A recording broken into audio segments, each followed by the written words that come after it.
Please join me in welcoming back to the stage Atik Rahimi, Clariela Bizimana, Amanda Santa Mugwa Bikazi, Albina Sydney Kirang, Belinda Rubango Simbi.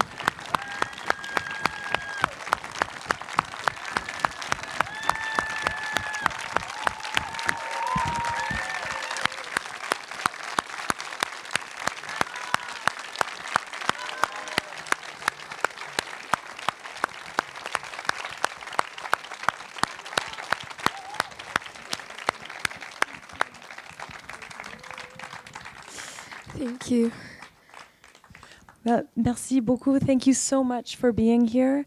I will do the questions in English and in French, so please bear with me through my translation skills.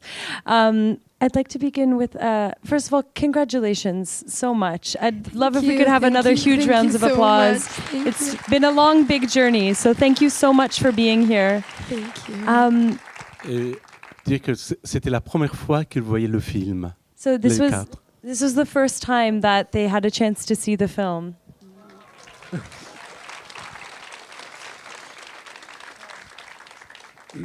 Could you begin with some of your impressions of seeing it for the first time? Thank you. Thank you so much. It was my first time to see the film. And I can't believe myself. Yes, I can't believe myself. And I did it. And he made us to do it. Yeah, he made us to do it. And I'm so happy. I'm so happy. I'm so excited. As in, I'm like, wow. Yeah, it was me. Thank you. Thank you. Thank you so much. When it was starting, we were really laughing, but in the middle, I was really kind of crying because I couldn't believe it's us giving ourselves there and really giving our history or our past. It's so amazing because it's really hard for a person to tell a person a certain story or a certain history, but using a movie and us playing in for the first time and really seeing that it's clear on the images from Rwanda really far, it's amazing, and I really thank God for this.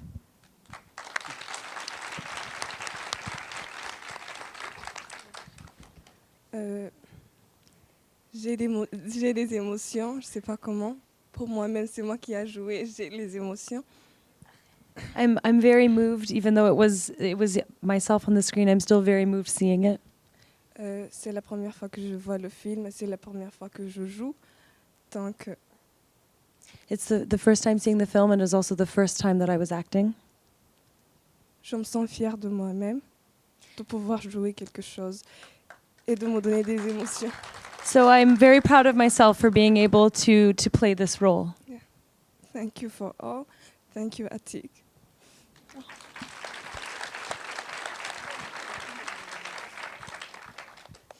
Thank you. I was also very amazed.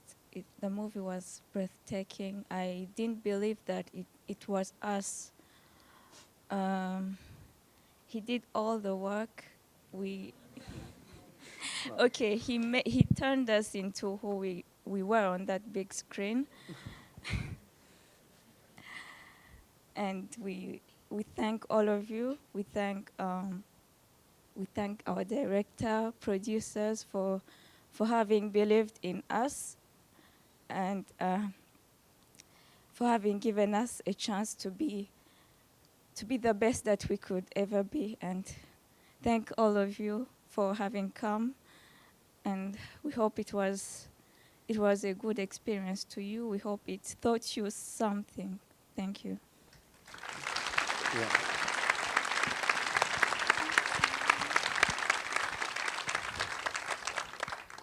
Merci encore à vous.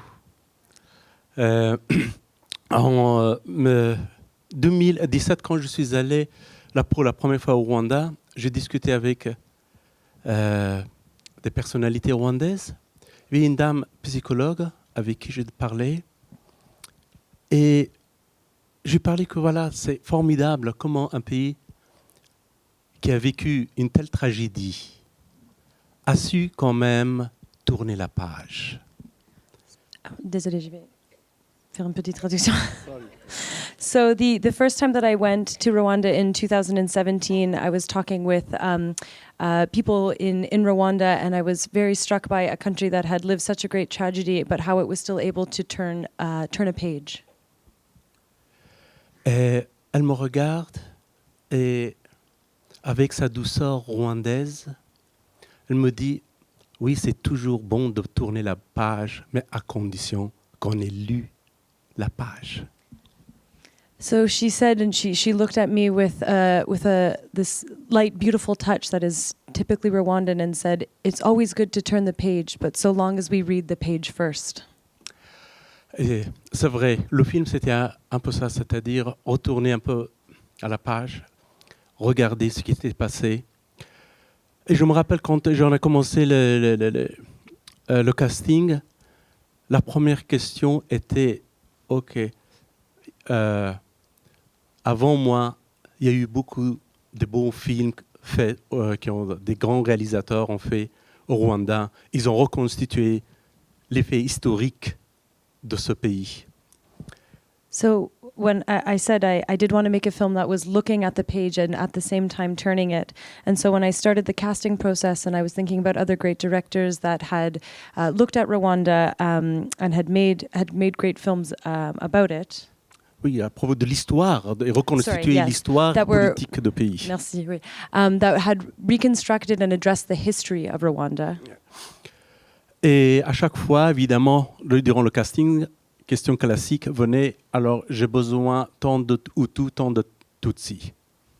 And knowing this, that I wanted in the casting process to have a balance or representation of both Hutu and Tutsi girls. Les autres, hein, Les- dans les autres films. In the other... Dans les autres castings. Hein.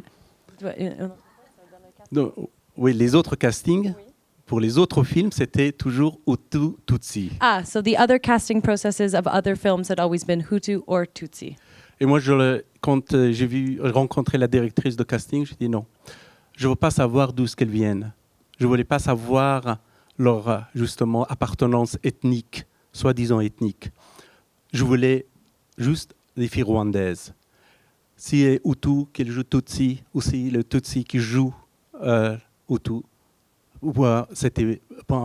n'avait aucune importance. Ce que je voulais, c'est montrer avant tout, avant de reconstituer l'histoire de ce pays et puis l'histoire de cette période, ce que je voulais, c'est de montrer les rêves de cette génération, un rêve qui se transforme en cauchemar. So when I was speaking with my casting director, I said, I don't want to know whether the girls are Hutu or Tutsi. I want to be working with Rwandan girls regardless of their ethnicity. If they're playing one or the other, this doesn't bother me. Because what I wanted to be doing was showcasing not just the history, but dreams, and dreams that in this case turned into nightmares. Il y a d'autres questions? Mary, you said off of the top you hadn't been familiar with Rwanda as a country, but were so drawn to this novel. And I'm wondering if you can talk a bit about the first time that you read Scholastic's work and why you felt compelled to then adapt it. Oui, d'accord. Oui,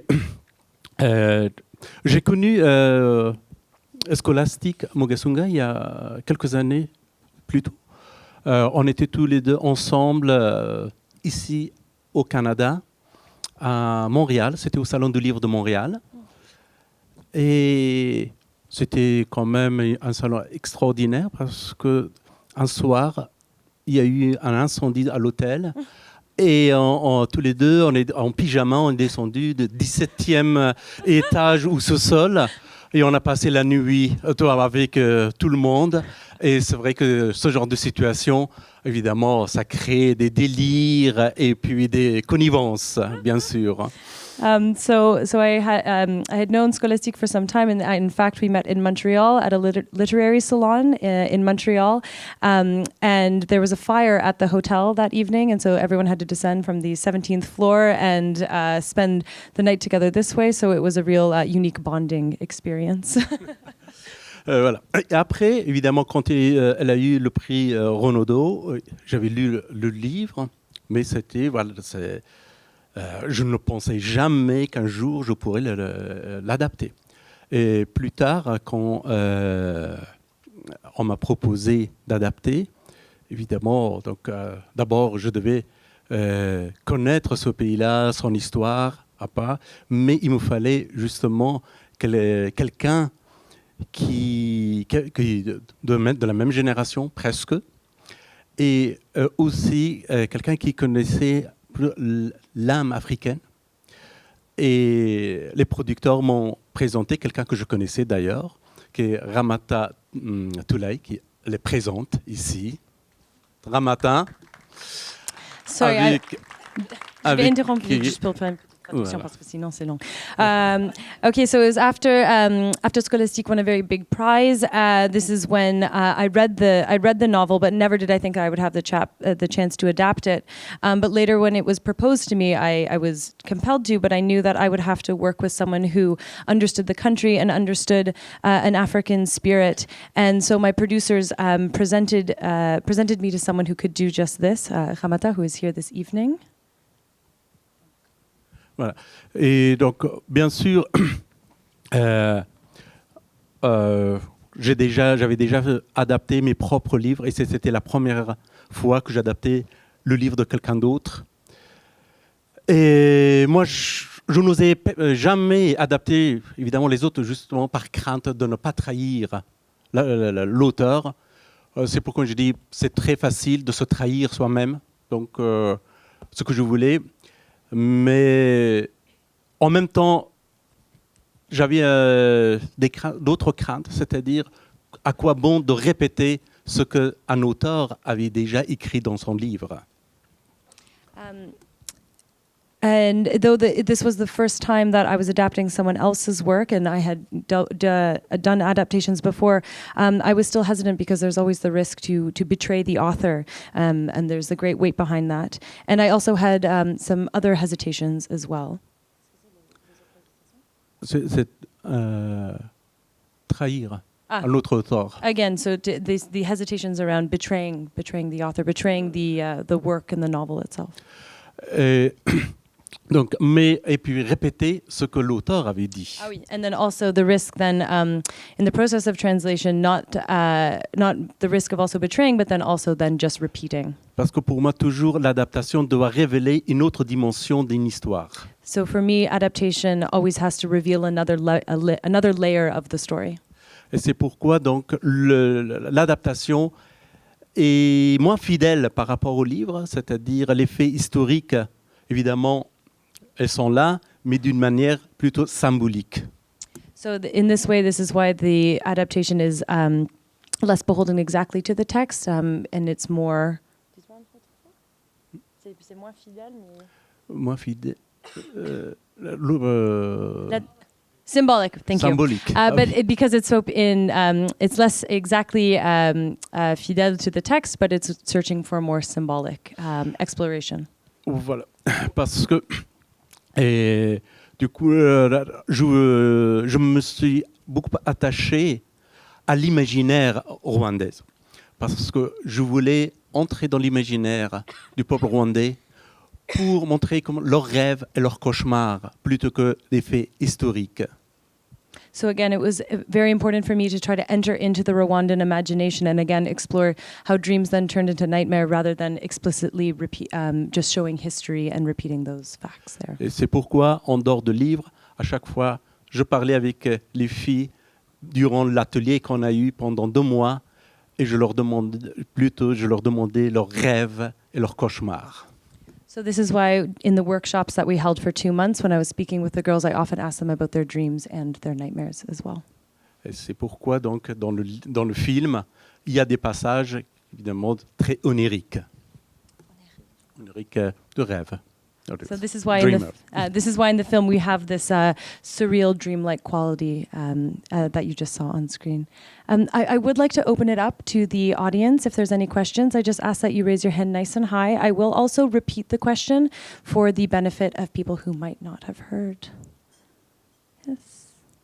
Oui. Yeah. Yeah. Just right here in the middle. Yeah, right.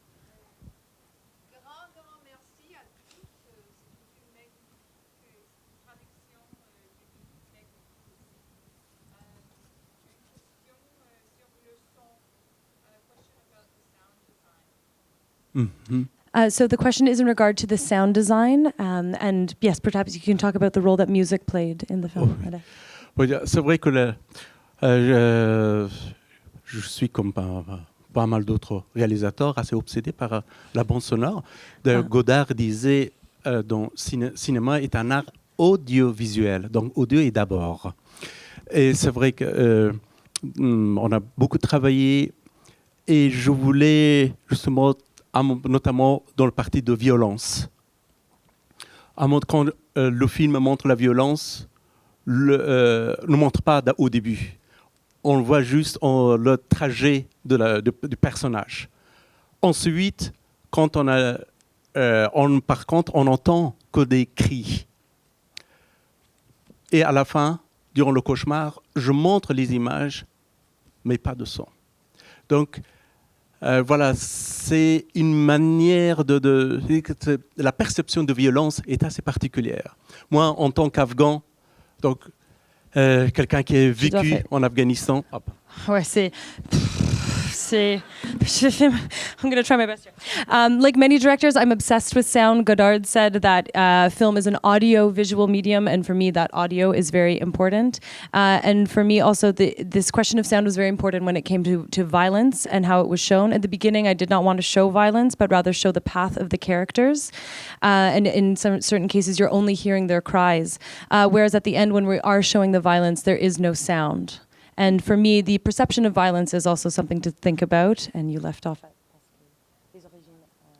Oui, donc je sais que quand on vit un moment de violence, on n'entend que justement le sang, le bombardement, et tout ça, mais on ne voit presque rien. Et c'est après que ça vient comme une sorte de cauchemar dans notre imaginaire, dans nos rêves. Speaking from my experiences in Afghanistan, we often would hear bombings but not necessarily see anything. But it was from these sounds that afterwards these dreams or nightmares would come from that. Et encore, quand j'étais au Rwanda, on m'a raconté beaucoup de choses, évidemment, sur le génocide de 1994. Et une chose m'avait beaucoup frappé. On me disait que durant le génocide, il y a eu un silence macabre dans tout le pays. Même les oiseaux ne chantaient plus. When I was in Rwanda, obviously, I heard a lot about the genocide and people spoke to me about it. And something that came up frequently was that during the genocide, there was a macabre silence and not even the birds sang. Right here?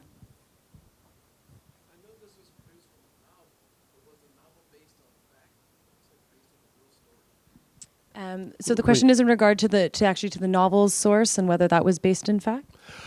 C'est presque une sorte d'autofiction, oui, parce que Scholastic, elle était dans un lycée d'élite à cette année-là. Donc, oui, il y a une grande partie, c'est sa vie. Le personnage Virginia, c'est presque l'auteur elle-même. It is a type of autofiction. Scholastic was in a similar kind of school that you saw, an elite school for girls. So it is drawn in large part from her life. And in a way, Virginia it can be seen as another version of Scholastic. I think we have time for one more question right here in the back.